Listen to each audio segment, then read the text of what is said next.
Bienvenue à l'actualité internationale sur Kivu Ménikos à la une. Le président ougandais Yoweri Museveni a salué l'accord de paix signé entre la RDC et le Rwanda, soulignant qu'il constitue un pas important pour la région des Grands Lacs.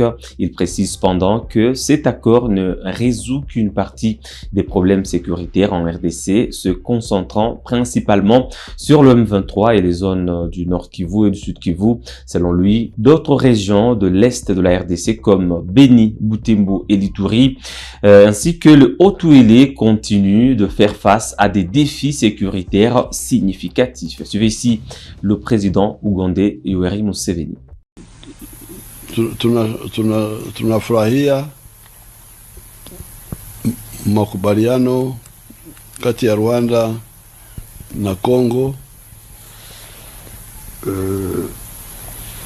Nilipeleka makamu wa raisi Arupa alikwenda huko,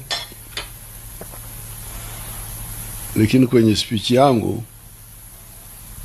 nilishangilia makubaliano, lakini niliwaambia wote kwamba hii ni sehemu kidogo ya shida ya Kongo, kwa sababu huu mkataba ni wakati wa M23, Rwanda na Kongo. M23 shughuli zao ziko South Kivu, Goma, South Kivu.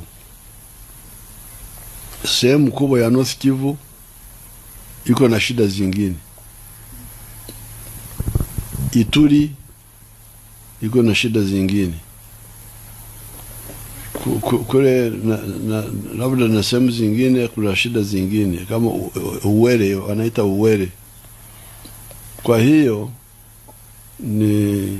hii ni hatua nzuri, lakini lazima wafanye zaidi, na ikifaulu itakuwa kwa faida kubwa kwa Afrika Mashariki.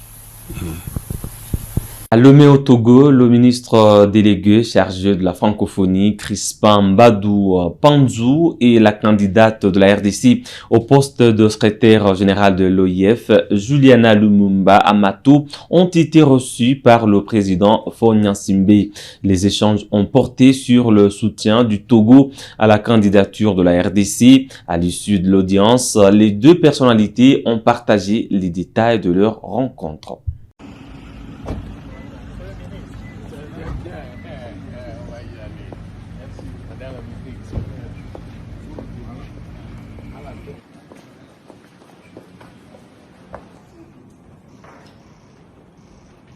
Comme vous le savez, le Togo, c'est un pays frère. On a des liens historiques qui remontent à très longtemps. Et nous osons croire que le soutien que la RDC sollicite à ses pays frères sera obtenu. Donc la RDC ambitionne, comme vous le voyez, de diriger notre grande famille francophone.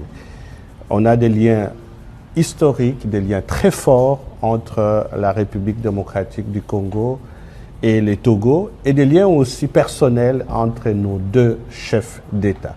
Effectivement, j'ai été choisi par mon président, Félix Antoine Tshisekedi Tshilombo, pour représenter la RDC à la fonction de secrétaire général de l'Organisation internationale de la francophonie. Effectivement, j'ai rencontré le président du Conseil et cela a été un très grand honneur pour moi pour lui dire notre vision de la francophonie, que nous voulons une francophonie qui soit plus unie, une francophonie qui soit une francophonie de partage, une francophonie d'unité, une francophonie plus inclusive, une francophonie, comme je dis, une francophonie qui doit être avec les peuples, pour les peuples, avec les. S'il y a 9 projets, 9 pour une francophonie neuve, une francophonie des peuples, avec les peuples et pour les peuples. Effectivement, je demande le soutien de du Togo, qui a toujours été un pays frère et un pays ami. Et je pense que je pourrais compter non seulement sur le président du Conseil, mais sur vous aussi, pour partager notre vision et pour partager ce que nous pensons dans toute la région.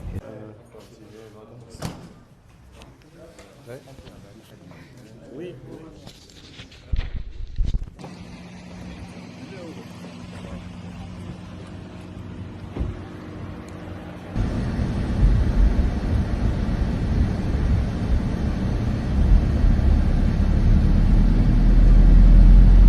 De l'autre côté, le ministre rwandais des Affaires étrangères, Olivier Nduhungirehe, s'est rendu chez le maréchal Idriss Déby, président du Tchad, pour solliciter son soutien à la candidature de Louise Mushikiwabo à la tête de l'Organisation internationale de la francophonie OIF. Cette démarche s'inscrit dans la campagne diplomatique visant à renforcer l'appui international à la candidature de la diplomate rwandaise.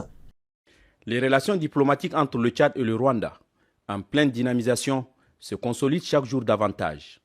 C'est dans cette dynamique que le ministre rwandais des Affaires étrangères et de la coopération internationale, Olivier Jean-Patrick Nduhungirehe, foule pour la deuxième fois le sol tchadien afin de concrétiser la volonté des deux pays de donner un coup d'accélérateur à cette vision commune. En cette matinée du mercredi 8 avril 2026, il a été reçu au palais Toumaï, porteur d'un message de son président Paul Kagame à son homologue tchadien, maréchal Mohamed Idriss Déby Itno. Entouré pour la circonstance du ministre des Affaires étrangères, de l'intégration africaine et des Tchadiens de l'étranger, Dr Abdoulaye Sabr Fadoul, ainsi que de ses proches collaborateurs, le président de la République a réaffirmé la volonté du Tchad d'intensifier davantage sa coopération avec le Rwanda. Cette coopération touche plusieurs domaines, dont la sécurité, l'agriculture, l'éducation et bien entendu la modernisation de l'administration publique.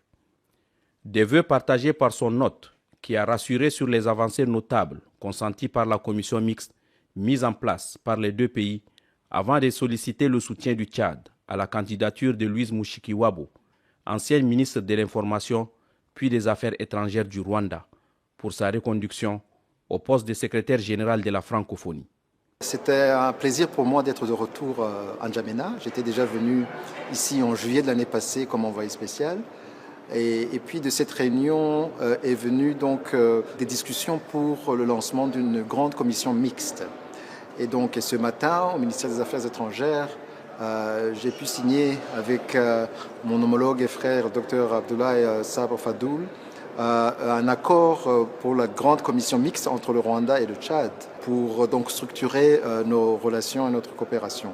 Et puis aussi, je viens d'être reçu en audience par son Excellence le maréchal, porteur d'un message de son Excellence le président Paul Kagame, sollicitant son précieux soutien à la candidature de Louise Mushikiwabo pour réélection comme secrétaire général de la francophonie. Il est à noter que cette rencontre s'inscrit dans le cadre du renforcement des relations entre le Tchad et le Rwanda, deux nations unies par une vision commune, celle de la stabilité et du développement socio-économique du continent africain.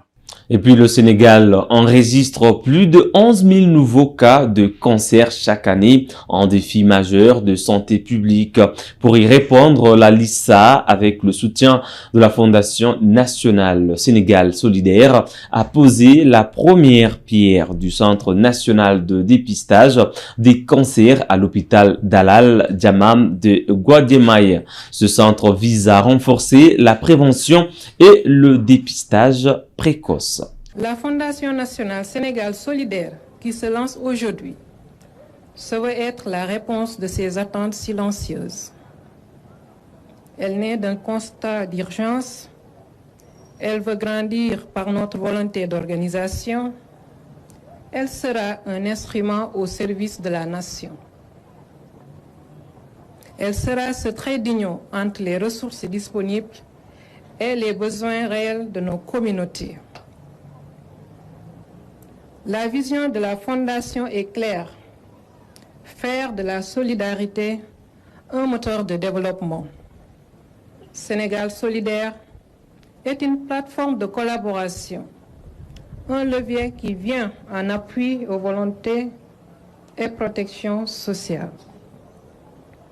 Mesdames et messieurs, Parmi ces nombreuses priorités partagées, à savoir l'éducation, l'autonomisation et la santé, il y a une qui nous tient particulièrement à cœur, la lutte contre le cancer. Nous saluons un geste noble, un acte d'humanité et de solidarité porté par son Excellence le Président Bassirou Diomaye Diakhar Faye. Les membres de la LISCA souhaitent saisir cette occasion pour lui adresser leurs remerciements les plus sincères, ainsi qu'à son gouvernement pour leur engagement constant à nos côtés. Ce projet a également été rendu possible grâce à l'engagement généreux et discret de ces deux épouses que je tiens à remercier avec respect et gratitude. Madame, Monsieur, c'est tout pour l'actualité internationale de ce jeudi 9 avril 2026 sur Kivu Morning Post. Merci à vous de l'avoir suivi depuis à la fin. On se fixe un nouveau rendez-vous d'actualité. À très bientôt.